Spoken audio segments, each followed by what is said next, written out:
filming him. I'm just filming. You can film me. You can film me. No, I don't want to give him content. I don't want to give him He content. can film me though. Okay, then if you want He to can talk to film me, I me, don't want though. to give him content. I would like Because to they have, edit the video. but Okay. I would like to have Christian support. If you listen to support you, I'd like to have Christian support. The thing is, they're running scared of a No, they edit the conversation. video. They edit the video. They are shameless editing the video. It's shameless. Please wait, bro. You want to talk to me? Don't let them control the conversation. Don't let them control the dynamics of the conversation, because this is what they try to do. Yeah, they're trying to control who gets to make content. They would be happy to film you, but they don't want Christians to film, because they know that us filming debates with them is damaging Islam and damaging Muslims. And so for that reason, they want to control who gets to film and who doesn't get to film. The important thing that you guys have got to do is not let them control the situation. Yeah? Yeah. I think I met you before. Yeah, we've met before. So what was his argument?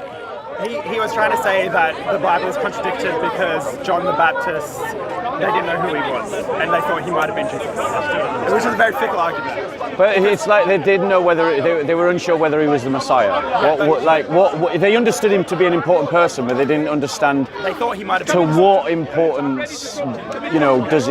Exactly. Is he a prophet? Is he the Messiah?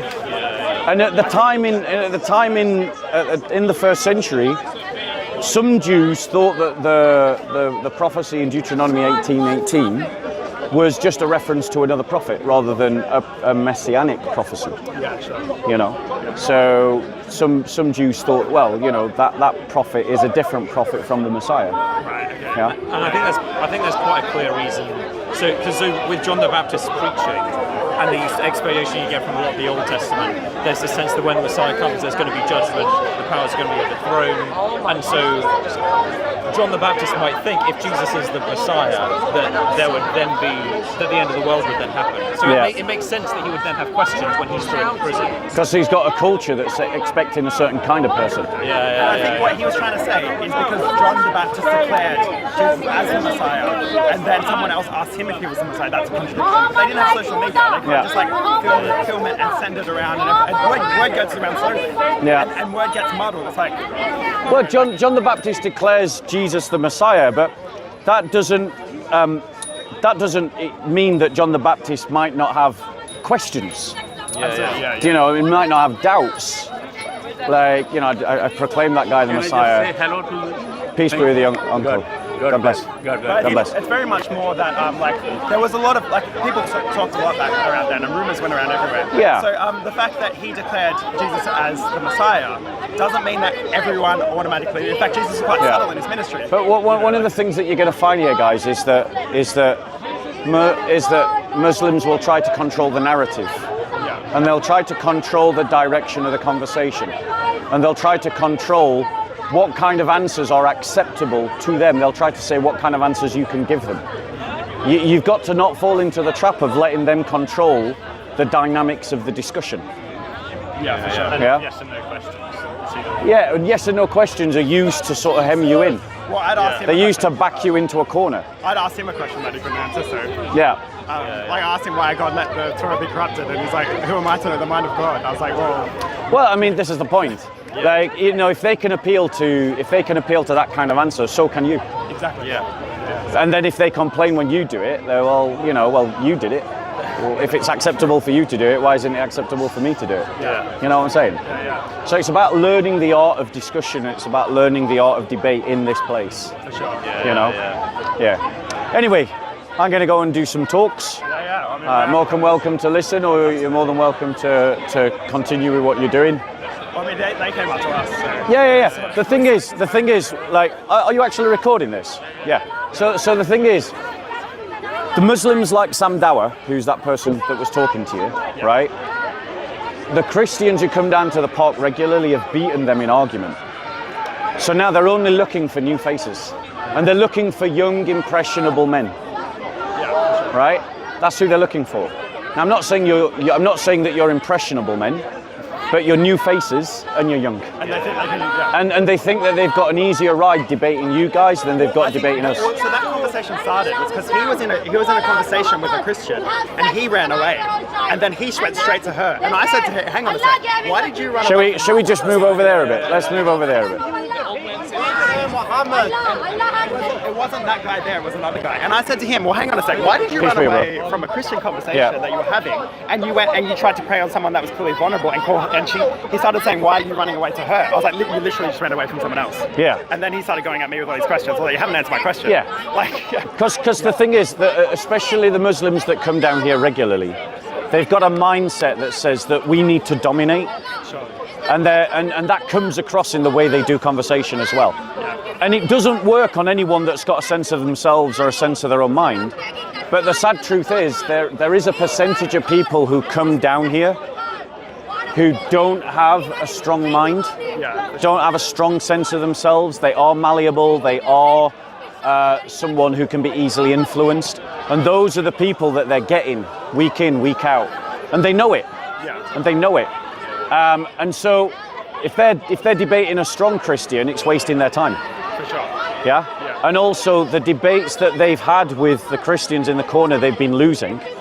The regular Christians in the corner. That's why he walked away when you came. And that's why he walked away when I came. Exactly. Yeah, that's exactly it. So there you go. Do you want to? Sorry. Yeah. Did you want to? When you got 2 minutes afterwards, I'll just have a chat with you. Is it something we can put on camera? Because there may be other people that have got similar questions. No, it's something I can't be on camera. All right. Well, I can't promise. You'll have to just stick around, and when I take a break, But I can't promise because obviously, you know, but if you can grab me when I'm not recording, then yeah. Otherwise, bro, have you got my email address? Yeah. Then another way to do it is just get in touch with me via email, and we can try and discuss whatever it is then. Yeah. All right, bro. Okay. Right.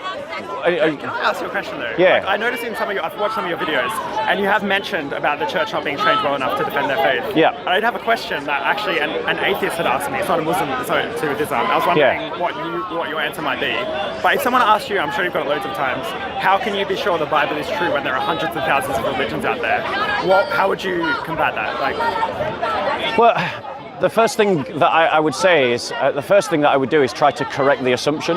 Yeah. The assumption is that Christianity is a biblical faith, that it's based on the Bible. That's not true. The Bible is built on the church, and the church is built on the resurrection. So it's built on a historical event.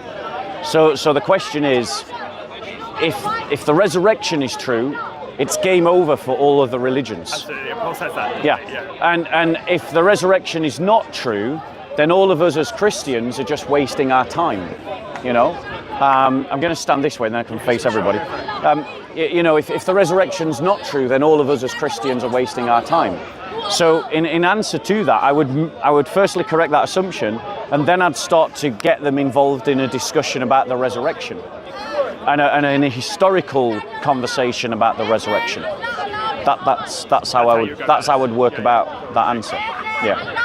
Any other questions while I'm taking questions? No? I remember when I used to come to Speaker's Corner when it wasn't always just about religion.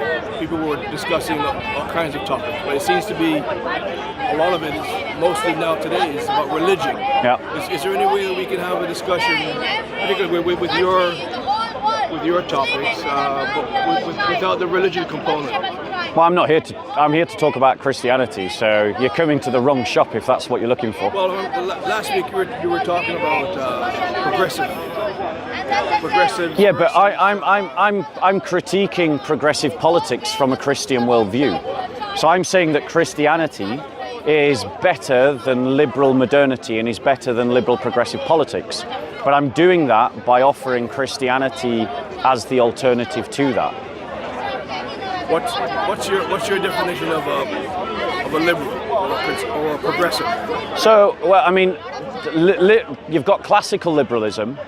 So classical liberalism is this idea of a secular state that values and emphasizes freedom, individuality, and the nation state. Those are like the 3 key axioms of liberalism. But progressive liberalism is a move away from that, because it moves away from the idea of the nation state as the organizing principle to the idea of the individual as the organizing principle, and seeks to have a society that's organized around particular kinds of individuals. And in the progressive mindset, the kind of individuals that society needs to be organized around are the victims. And so it's the person that is suffering greatest from injustice that we need to organize society around. So that would be the difference between progressive and liberal. However, for a Christian, because I'm not going to not talk about religion, for a Christian, we believe that God and the church are the organizing principles, and that we should organize society around the church, not the nation state. Okay. So you're talking about community versus individual. I'm talking about identity and community and society and politics. What's your definition of a conservative?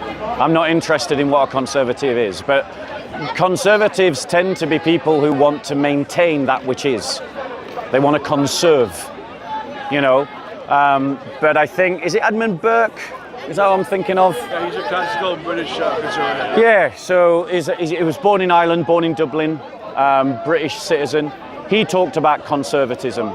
But for me, conservatism suffers from the same criticism as liberalism, because conservatism is just another kind of liberal. Whereas what I'm saying is we need to have a radical shift away from the whole liberal worldview entirely and replace it with a more muscular Christianity.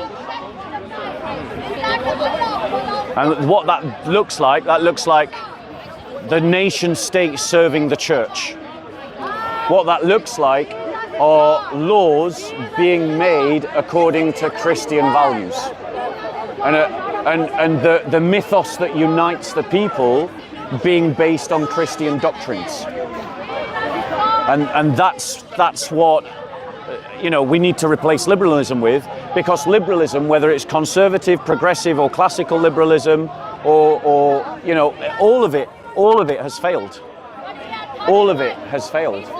And we see that failure all around us in our society. So whilever the church buys into liberalism, we're fighting the battle with one hand behind our back. To fight the battle properly as Christians, we need to free ourselves from liberalism so that we can fight the battle as authentically as possible as Christians.